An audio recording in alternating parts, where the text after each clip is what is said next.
This is Hidden Killers Week in Review. A look back at the most prolific stories of the week. This is Hidden Killers with Tony Bruschi. Here now, Tony Bruschi. Let's check in on the Adelsons, shall we? Remember them? The glamorous dental dynasty turned murder for a hire courtroom soap opera? The once palatial pillars of privilege who decided that a messy custodial battle could be neatly solved with a bullet to the head. Those folks? Yeah, all right. The Adelson family. Well, two of them are behind bars. The verdicts have dropped, the cameras are backed away, and the courtroom has been cleared for its next act. You might be wondering what happened after the curtain falls on people like Donna and Charlie. Spoiler alert, they don't ride off into the sunset. They get booked, and once they're booked, they're processed. And once they're processed, they go exactly where they belong. Into Florida's penal system, where, as it turns out, reality hits a little harder than a jury reading guilty.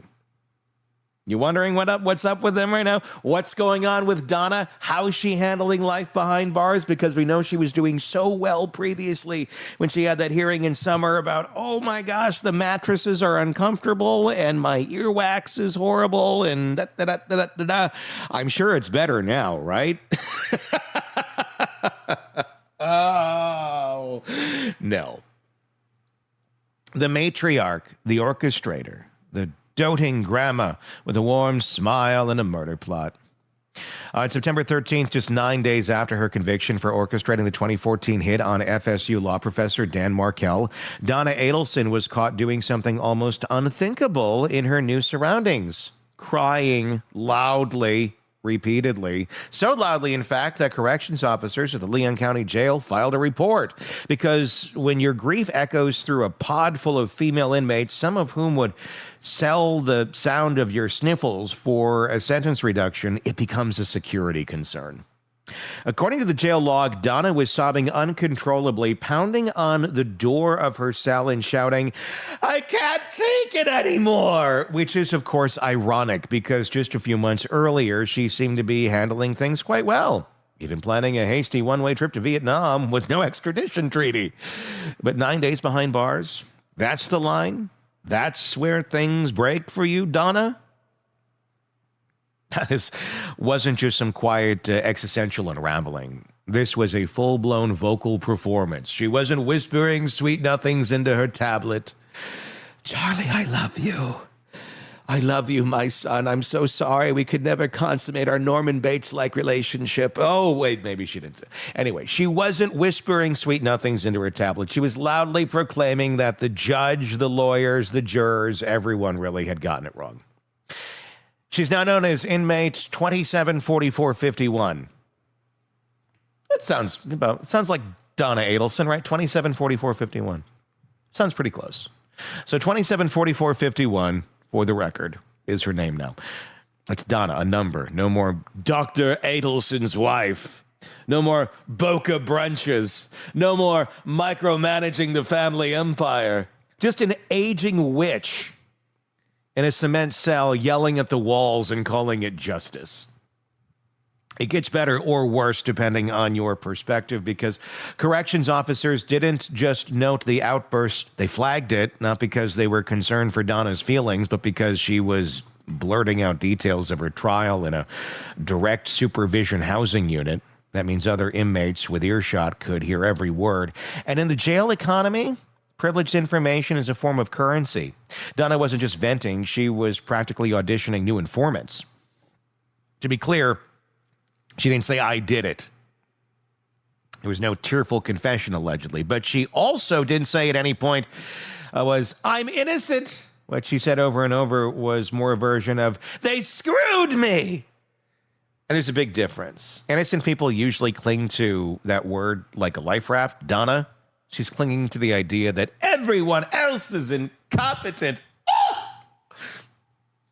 You know, just like how she reacted when they read the guilty verdict. I can just picture her. We all see that one shot, the side profile shot of her in the air. Like a bird whose foot you just stepped on at the park by mistake. Sorry, little ducky. Ah! I can't say I've ever accidentally stepped on a bird's foot, but I imagine that's how it might go. Which brings us to her son, Charlie. A chip off the old block. The swaggering periodontist who once Instagrammed vacations and Ferraris and now finds himself flipping out in the 6x9 foot cell with all the grace of a man who thinks prison staff should know their place. Let's rewind to September 4th, the day Donna was convicted. Where was Charlie? In Tallahassee. And that was his doing. Screaming at jail staff because allegedly the door to his cell hatch crushed his big toe. Yes, his toe. According to Jailhouse video obtained by a small but mighty podcast called Spill the Crime Tea, Charlie Adelson, convicted murderer, former dental surgeon, and high society societal climber, launched into a full-scale verbal tirade because a corrections officer opened his food hatch too abruptly while he was standing there barefoot. That could hurt. Let's pause there for a second. This is a man who arranged to have his ex-brother-in-law assassinated. A man who wore a wire, tried to outsmart the FBI, got tripped up by his own mouth, and now with all that behind him, his greatest battle is door mechanics. The footage shows Charlie fuming. Every other word is an insult. He's demanding to see a lieutenant, telling people how stupid they are. Classic prison dominance posturing until the actual lieutenant shows up. Then, allegedly, like a switch flipped, Charlie softens. Yes, sir. No, sir. I just want my medicine. Suddenly, the big, bad, barefoot, tough guy is a compliant middle schooler getting called into the principal's office. It's almost Shakespearean. Shakespeare wrote about white-collar criminals throwing tantrums over stubbed toes in county jail. What stands out most in this footage, besides the jail's surprisingly clean two-tone paint job, is the entitlement. Charlie isn't just angry. He's offended. As if the staff should have known that the rules don't apply to him. That even behind bars, he's still Dr. Adelson, DDS. And heaven forbid you forget to knock before addressing him through the slot. This, by the way, isn't an isolated moment. Correction staff have documented his behavior, too.